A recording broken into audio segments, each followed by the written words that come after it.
First contact.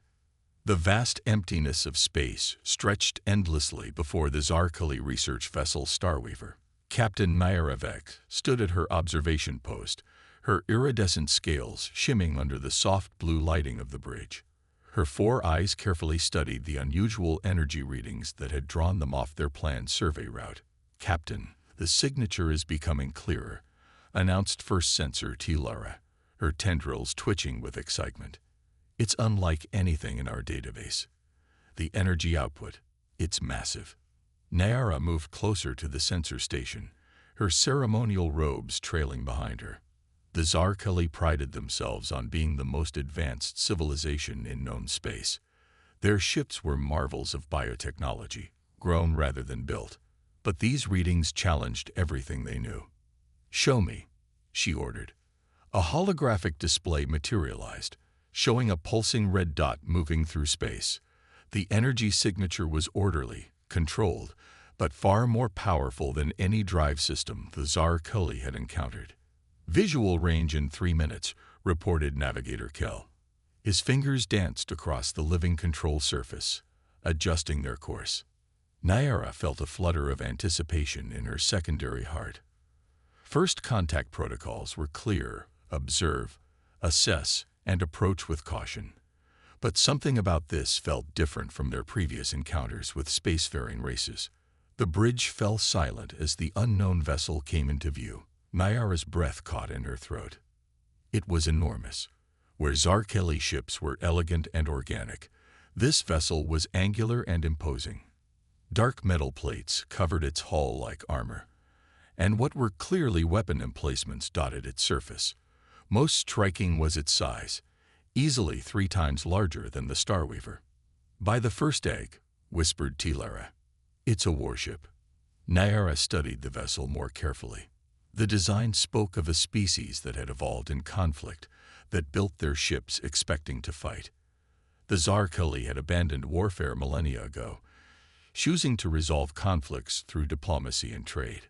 What manner of beings would build such a machine? "Captain," called Communications Officer Zev, "we're being hailed." Nyara straightened her robes. "Accept the transmission." The holographic display shifted, and Nyara found herself facing a creature she had never seen before.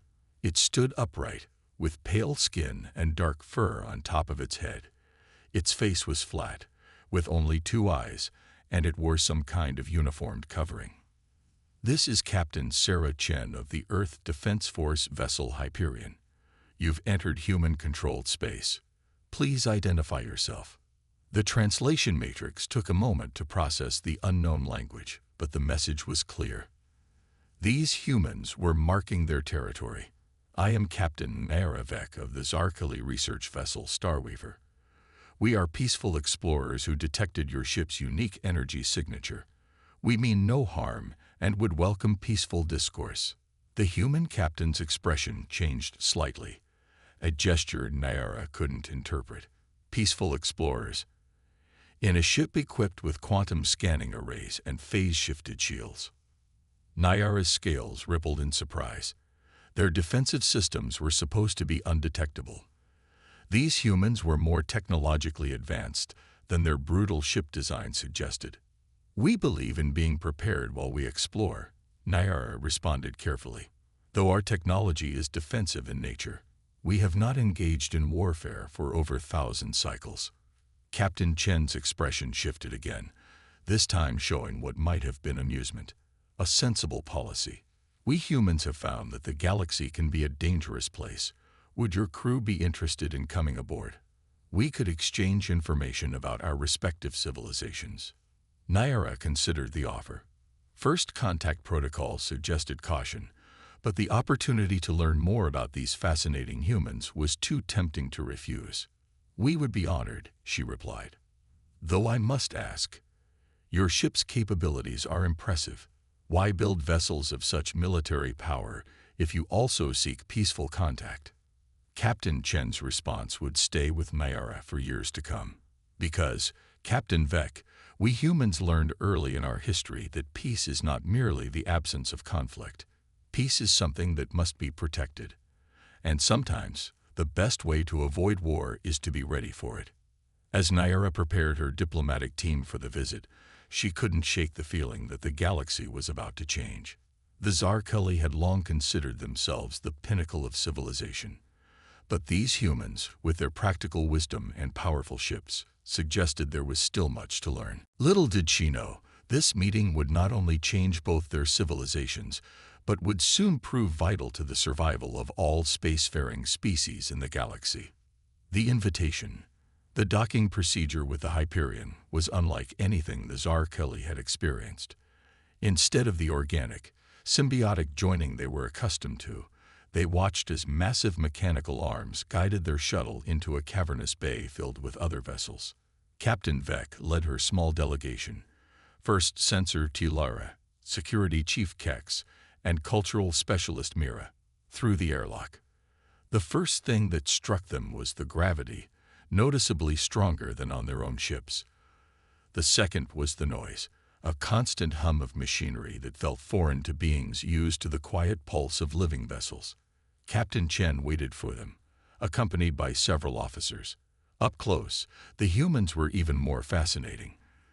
They varied greatly in size, coloring, and features, suggesting the species that embraced genetic diversity rather than engineering it away, as the Zarkali had done ages ago.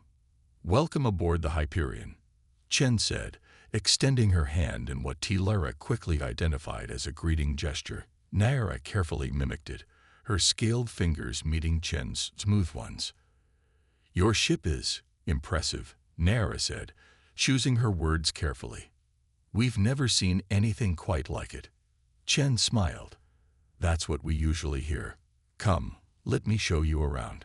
I think you'll find we're full of surprises." The tour revealed a vessel that defied Zarkali expectations at every turn. Where they had assumed crude militarism, they found sophistication. The weapon systems weren't simply tools of destruction. They were precisely calibrated instruments capable of pinpoint accuracy. The engine room housed a controlled synthetic star, harnessing power in ways the Zarkali had only theorized about. But it was the crew that truly captured their attention. Humans of all types worked seamlessly together, each specializing in their tasks, yet cross-trained for multiple roles. They moved with purpose, showing both discipline and initiative. "Your people seem very adaptable," Mira observed as they watched engineers conducting repairs on a shuttle, each working independently yet part of a whole. "It's one of our defining traits," Chen explained. "Humanity faced countless challenges on our home world. We learned to adapt, to innovate, to find solutions where none seemed possible. When we reached for the stars, we brought that same spirit with us." They passed through a section where young humans were being trained in combat simulations. Kex watched with professional interest as they practiced both armed and unarmed fighting.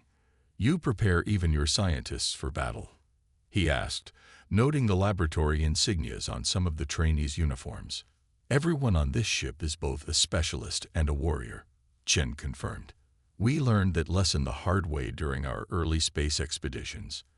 Out here, situations can change in an instant." The tour culminated in a conference room with a spectacular view of space. As they settled in for formal discussions, Tilara couldn't contain her scientific curiosity any longer. "Your artificial gravity system," she began, "it's not generated by rotation or mass manipulation like ours. How do you maintain such precise control?" Chen glanced at her science officer, who nodded. "We use quantum field manipulation," the officer explained. "It allows us to create localized gravity wells without affecting ship operations." The Zarkali delegation exchanged looks. Such technology should have been centuries beyond any young spacefaring race. Yet these humans spoke of it casually, as if it were commonplace. "Captain Chen," Naira said carefully, "your people's achievements are remarkable. Yet our records show no indication of human activity in this sector even a decade ago. How did you advance so quickly?"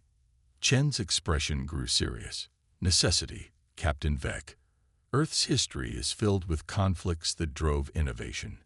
When we discovered we weren't alone in the galaxy, we knew we had to be ready. Not just technologically, but culturally. We had to become something new while holding on to what makes us human.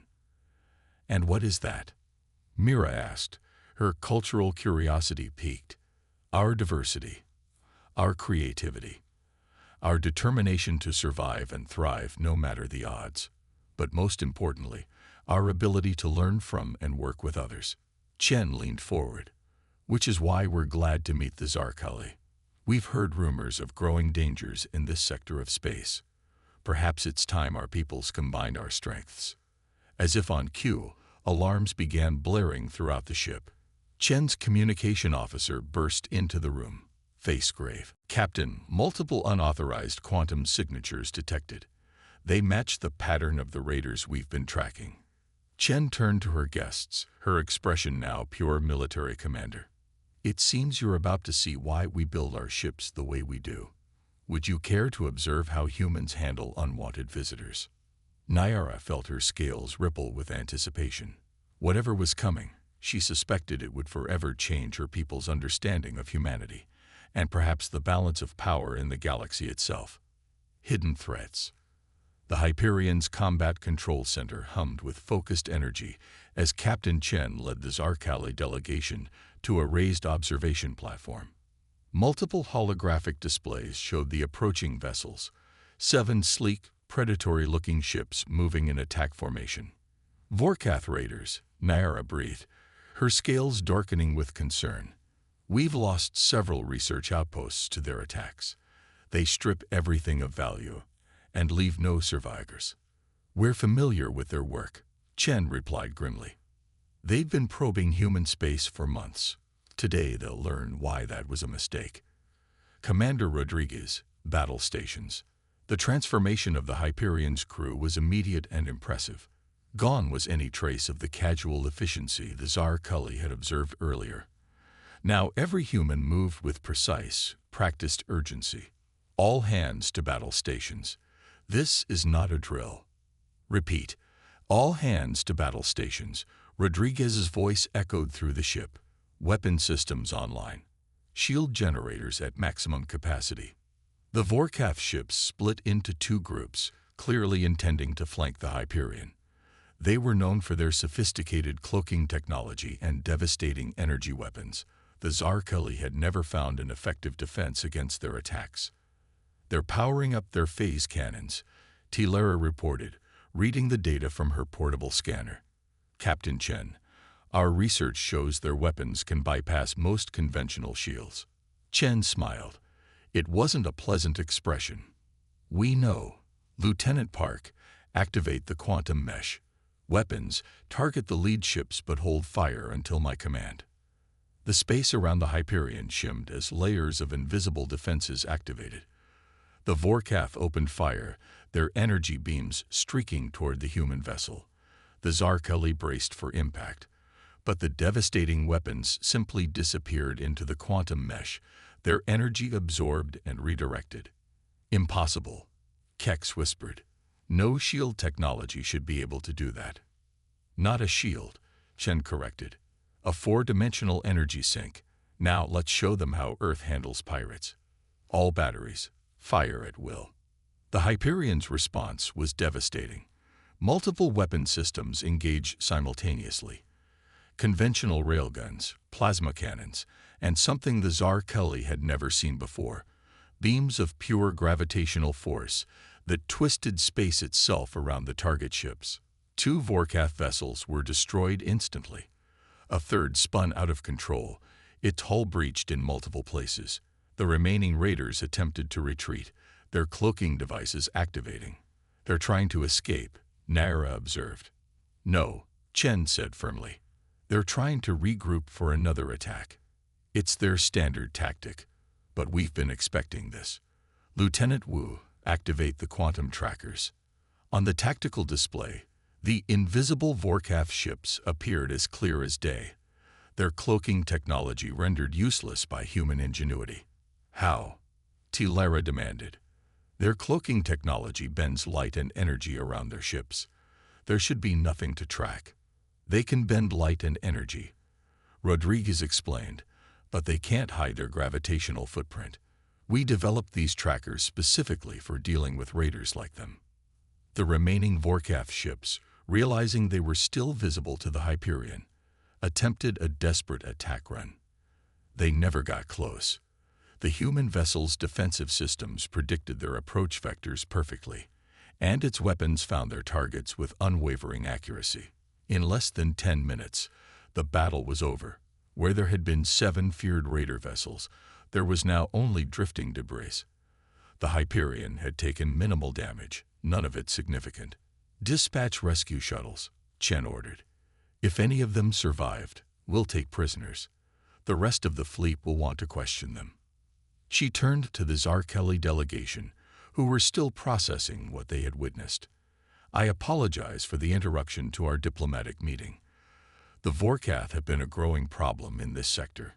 We've been gathering intelligence on their operations for months." You knew they were coming," Nyara realized. "The Hyperion wasn't just patrolling. You were hunting them." She turned to the Zarkeli delegation, who were still processing what they had witnessed.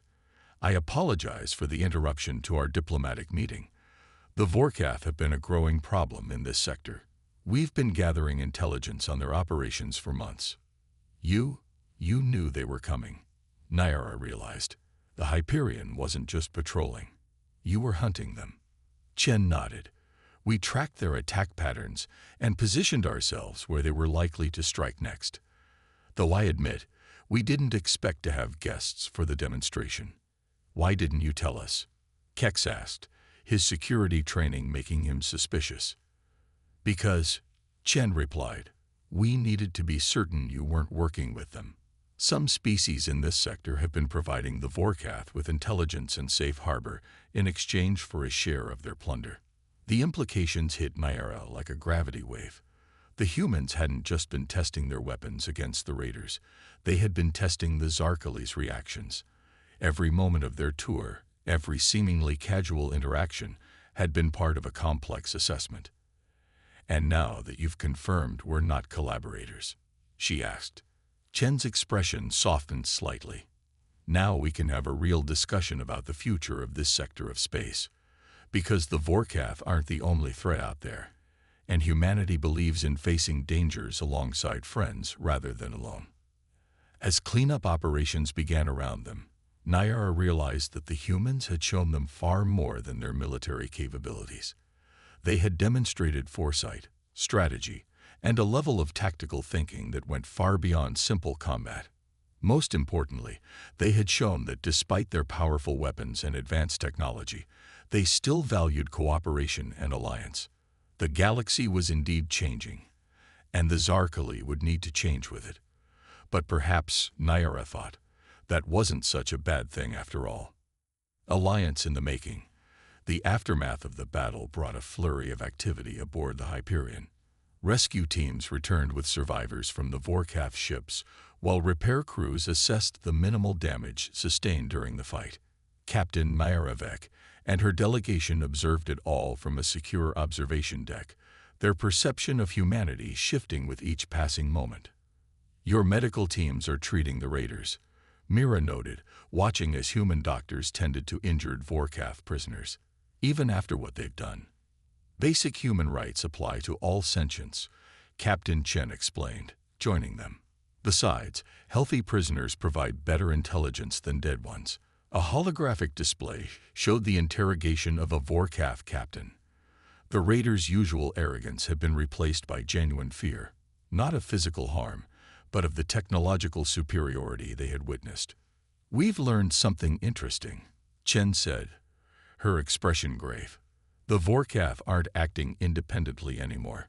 They're working for someone else, someone who's been gathering intelligence about all the species in this sector." Tilara's tendrils twitched with concern. "The Nexus," she whispered. Ken turned sharply. "You know about them?" Nyara stepped forward. "We've heard rumors. A shadowy collective studying different species, testing their defenses, analyzing their responses to various threats. We thought they were just stories to frighten young ones. They're very real," Chen confirmed. "We've been tracking their activities since we entered this sector. The Vorkath raids weren't random acts of piracy. They were controlled experiments. The Nexus was using them to assess how different civilizations respond to crisis. The implications were chilling. The Zarkeli delegation shared worried looks as they processed this information. The research outposts we lost, Kex realized. The Nexus wasn't just studying our defensive capabilities. They were analyzing our cultural response to loss, our recovery patterns, our adaptation to threats. Exactly, Chen agreed. And they've been doing the same to every spacefaring race they can find, building a comprehensive database of strengths, weaknesses, and behavioral patterns. But why? Mira asked, her cultural specialist's mind racing with possibilities. Chen's answer was interrupted by a priority alert. Commander Rodriguez's voice came over the comm system. Captain, we're detecting quantum disturbances in nearby space. Multiple signatures, unlike anything we've seen before. The main display shifted to show several massive vessels emerging from what appeared to be tiers in space itself. Their design was organic yet geometric, beautiful yet terrifying. The Nexus, Chen breathed. They're finally showing themselves. The alien ships moved with impossible grace, arranging themselves in a pattern around the Hyperion and the Starweaver. A transmission cut through all communication channels, broadcasting in multiple languages simultaneously. We have observed. We have analyzed. We have concluded, a chorus of voices announced. Your species are incompatible with the greater harmony. Your existence represents chaos in an ordered universe. You will be removed. The Nexus ships began charging weapons that made the Vorkath's technology look primitive by comparison. But Captain Chen didn't seem worried. If anything, she was smiling. You know what humanity's greatest strength is? She asked Naira. Not our technology. Not our weapons. It's our ability to recognize when we need allies. She tapped her command console. All ships, execute Operation Firewall. Suddenly, space lit up around them as dozens of human vessels dropped their stealth fields. The Hyperion hadn't been alone. It had been bait, drawing out the Nexus while a battle fleet assembled in secret. But more surprising was the arrival of several Zarkeli warships, their organic hulls gleaming with combat readiness. Your High Council agreed to participate in this operation? Naira asks, stunned. They did, after we shared our intelligence about the Nexus 2 months ago. Chen confirmed. Your people provided crucial biological data that helped us develop countermeasures against their quantum technology. This isn't just a human operation. It's the first joint human-Zarkeli military action. As the Nexus ships prepared to attack, Naira realized she was witnessing more than just a battle. This was the moment when everything changed. When humanity proved they weren't just powerful, but wise enough to know when power alone wasn't enough. The real test was about to begin, and its outcome would determine the fate of not just their two species, but all free civilizations in the galaxy. Victory through unity. The battle that followed would be remembered for centuries as the moment that changed galactic history. The Nexus ships, for all their advanced technology, had made one critical mistake. They had assumed that studying a species meant understanding it. All ships, initiate Protocol Omega, Captain Chen commanded. The combined human-Zarkeli fleet moved in perfect synchronization, executing battle plans that had been carefully developed through weeks of secret joint training. The Nexus vessels fired their quantum weapons, expecting to tear apart their opponents' ships at the subatomic level. Instead, their energy beams encountered something unprecedented, a hybrid defense system that combined human quantum technology with Zarkeli biological adaptability. The shield integration is working perfectly, Tilera reported, watching as the combined fleets weathered the Nexus attack. Their weapons can't penetrate the bioquantum matrix. Now it's our turn, Chen announced. Commander Rodriguez, signal all ships to begin Phase 2. The human vessels suddenly split into smaller groups, each one paired with a Zarkeli ship. What looked like chaos to the Nexus was actually a carefully choreographed dance of destruction. Human weapons fire herded the enemy vessels into positions where the Zarkeli ships could deploy their biological countermeasures. Remarkable, Nyara breathed, watching as viral packets launched from the Zarkeli ships began interfacing with the organic components of the Nexus vessels. Our biotechnology is actually communicating with their ships. That's why we needed your people, Chen explained. The Nexus thought they were studying us, but we were studying them too. Their ships are partially organic, a weakness when faced with your species' expertise in biological systems. The Nexus commanders soon realized their mistake. Their perfectly ordered formations began to break down as their ships' organic components rebelled against their control. The human fleet pressed the advantage, their weapons precisely targeting the weakened sections. "They're trying to retreat," Kex observed as several Nexus ships attempted to create their signature space tiers. "Not this time," Chen said firmly. "Lieutenant Wu, activate the quantum anchors." The space around the battlefield shifted as human devices prevented the formation of escape portals. The Nexus fleet was trapped, their supposedly superior technology rendered useless by the combination of human innovation and Zarkeli biological mastery. The battle's outcome was decisive. Within hours, the mighty Nexus fleet was reduced to drifting hulks, their crews surrendering to the Allied forces. As capture teams began securing the enemy vessels, Captain Chen turned to her Zarkeli guests. "There's something you should see," she said, leading them to a secure data center. "We found this in the Nexus command ship's database." The screens showed plans for a massive invasion, targeting not just human and Zarkeli space, but dozens of other civilizations. The Nexus hadn't just been studying them, they had been preparing for systematic genocide. They believed that diversity was chaos.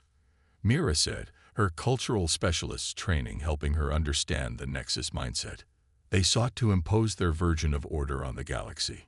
And instead, their actions brought about exactly what they feared most: different species working together. Chen added, "There's a human saying, 'The enemy of my enemy is my friend.'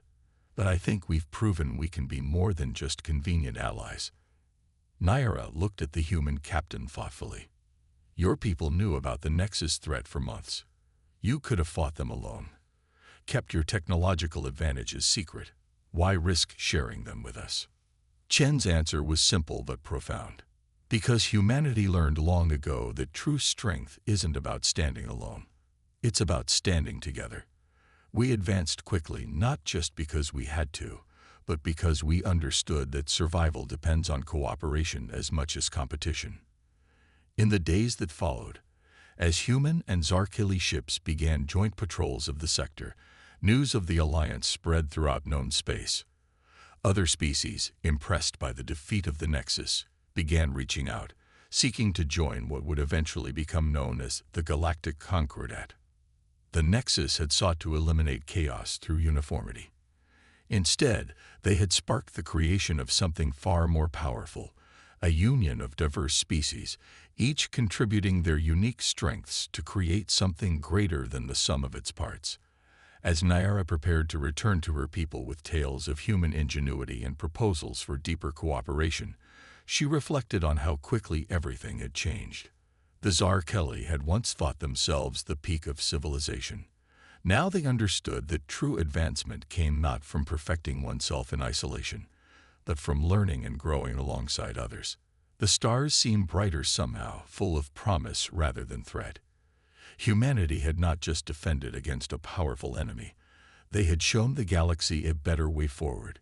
Together, united in diversity, they would face whatever challenges the universe had in store. The age of isolation was over. The age of collaboration had begun.